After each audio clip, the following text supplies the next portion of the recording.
বন্ধুরা গরম মশলা দিয়ে দেবো, সুন্দর করে ঘেঁটে দেবো, কেননা নিরামিষের দিন বন্ধুরা এইভাবে করে খাবেন। অনেকে ভাবছেন নিরামিষের দিন কি করব রান্না, একটা চিন্তা থাকে। বাঁধাকপির কোপ্তা। বন্ধুরা আপনাদের কাছে অনুরোধ, এই চ্যানেলে যারা নতুন, এই চ্যানেলকে অবশ্যই একটা সাবস্ক্রাইব করে দেবেন। যারা ফেসবুক পেজ থেকে দেখছেন একটা ফলো করে দেবেন।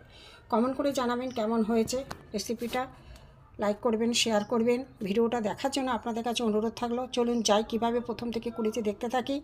চলুন যাই। হ্যালো বন্ধুরা, জিবি ভ্যারাইটি থেকে আপনাদের স্বাগত।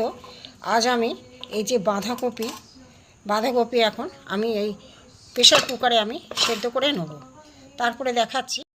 বন্ধুরা প্রেশার কুকারে দেখব বাঁধাকপিটা সেদ্ধ হয়ে গেছে। এত বড় বাঁধাকপি দেওয়া যাবে না, আমি এটা কেটে কেটে নেব মিক্সার জারে। বন্ধুরা দেখুন ছোট করে কেটে নিয়েছি সেদ্ধ করা বাঁধাকপি। পুরোটা এতে মিক্সার জারে ঢুকবে না, যার জন্য আমি একটু ঠান্ডাও হয়ে গেছে, গরম দেওয়া যায় না, একটু ঠান্ডা হয়ে গেছে, আমি মিক্সার জারে দিয়ে দেবো, দিয়ে পেস্ট করে নেব। বন্ধুরা বাঁধাকপি কত সুন্দর পেস্ট হয়েছে দেখুন। এখানে আমি একবারে করা যায় না, এতে আমি ঢেলে নেব একটা জায়গায়। এতে আমি বন্ধুরা কিছুটা ময়দা দিয়ে দেবো। ময়দা দিয়েছি, নুন দিয়েছি বাঁধাকপি পেস্টের সাথে। এবার আমি ভালো করে এটাকে ঘেঁটে নেব।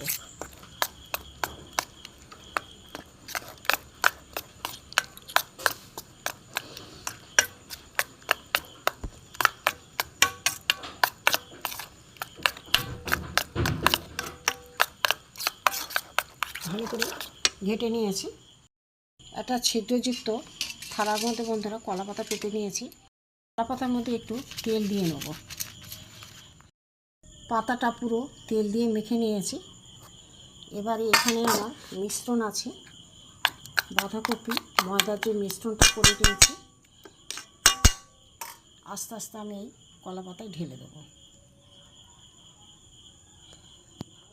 কলা পাতায় মিশ্রণটা ঢেলে নিয়েছি, নিয়ে একটু আমি উপর থেকে একটু প্লেন করে দেবো।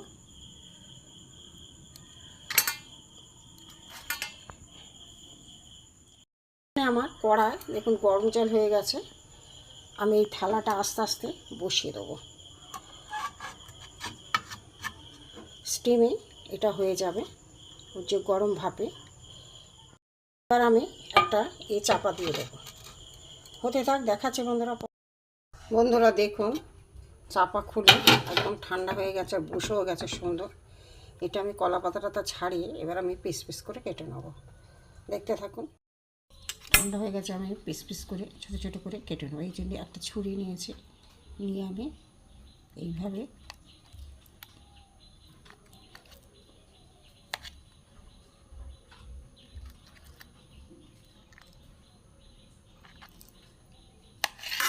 আমি কেটে নেব। ঠান্ডা হয়ে যেতে পিস পিস করে কেটে নিয়েছি। দেখুন বাঁধাকপির পনির, দেখুন এইভাবে আমি সব কেটে নিয়েছি, তারপরে দেখাচ্ছি। বন্ধুরা এখানে আমি পেস্ট করব। এখানে দেখুন বাদাম আছে, একটু তুলে দেখাচ্ছি। এই যে বাদাম, এখানে কয়েক টুকরো আদা, এখানে চালমগজ এর সাথে বেটে নেব, এখানে কয়েক পিস টমেটো আছে, একসাথে আমি পেস্ট করে নেব, দেখতে থাকুন। এতে আমি সামান্য একটু জল দেবো, দিয়ে আমি এটা পেস্ট করে নেব। বন্ধুরা পেস্টটা হয়ে গেছে, দেখুন সব কিছু বাদাম, চালমগজ, আদা, টমেটো একসাথে আমি পেস্ট করে নিয়েছি, দেখতে থাকুন। বন্ধুরা এখানে বাঁধাকপির পনির করেছিলাম, এইগুলো আমি গরম তেলে একটু ভেজে নেব।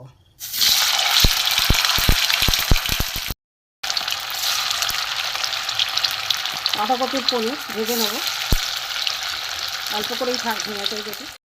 বাঁধাকপির পনিরগুলো উল্টে পাল্টে দিচ্ছি বন্ধুরা, অর্ধেকটা হয়ে গেছে, একটু উল্টে দিই।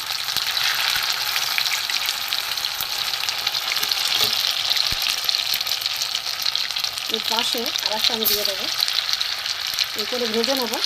কয়েকটা ভাজা হয়ে গেছে, তুলে নেবো যেগুলো হয়ে গেছে।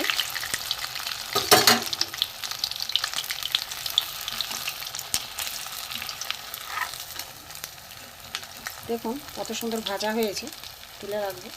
এটাও হয়ে গেছে, দুটো হয়ে গেছে, তুলে নেবো। হয়ে গেছে, লাল হয়ে যাচ্ছে বেশি, আবার কটা দেবো আমি।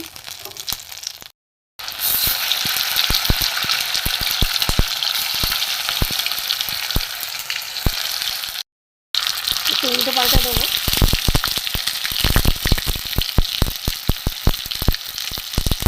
এটা হয়ে গেছে। বাঁধাকপির পনিরের জন্য এখানে আমি গোটা জিরে, তেজপাতা, শুকনো লঙ্কা আর গোটা গরম মশলা দিয়ে দিয়েছি। বেটে রাখা মশলা দিয়ে দেবো, ভালো করে পরিষ্কার করে দিয়ে দিতে হবে। এখানে বন্ধুরা চিনি, নুন, লঙ্কা গুঁড়ো, হলুদ গুঁড়ো, এর জিরে ধনে বাটা এর সাথে আমি কষিয়ে নেব।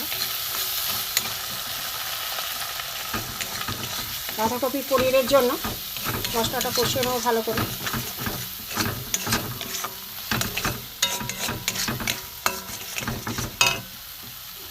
গ্যাসটা একটু জোরে দিই।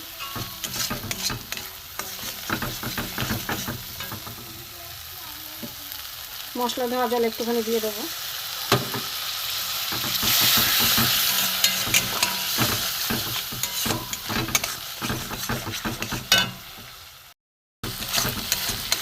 দেখুন তেল ছেড়ে দিয়েছে।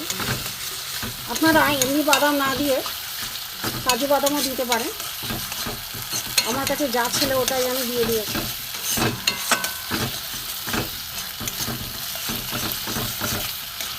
একটু ভালো করে কষিয়ে নিই। কত সুন্দর কালার হয়েছে বন্ধুরা, দেখুন। মশলা থেকে তেল ছেড়ে দিয়েছে, আর একটু জল দিয়ে দেবো।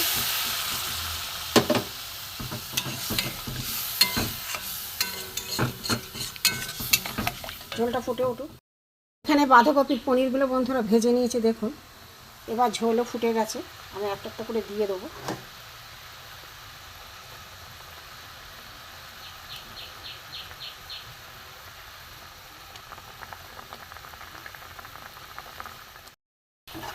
সব দিয়ে দেবো আস্তে আস্তে।